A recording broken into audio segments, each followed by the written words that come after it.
దుర్గం గ్రామంకి ఆదివాసీ విలేకరుల పరిరక్షణ సంక్షేమ సేవా సంఘం ఆధ్వర్యంలో ఈరోజు నిత్యావసర వస్తువులు పంపిణీ చేయడం జరిగింది.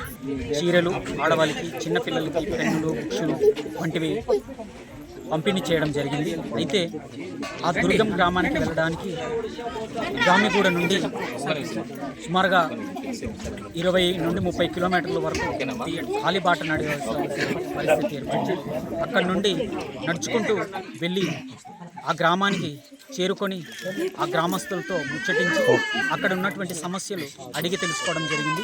అయితే ప్రధానంగా వాళ్ళకి రహదారి లేదు, కనీసం తాగడానికి మంచినీళ్ళు లేదు, ఆ గ్రామానికి పాఠశాల లేదు, అంగన్వాడీ లేదు, కనీసం ఆశా వర్కర్ అనేది కూడా ఆ గ్రామానికి లేనటువంటి పరిస్థితి.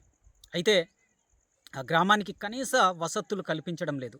అధికారులు మారుతున్నారు, అలాగని ప్రభుత్వాలు మారుతున్నాయి, రాజకీయ నాయకులు మారుతున్నారు.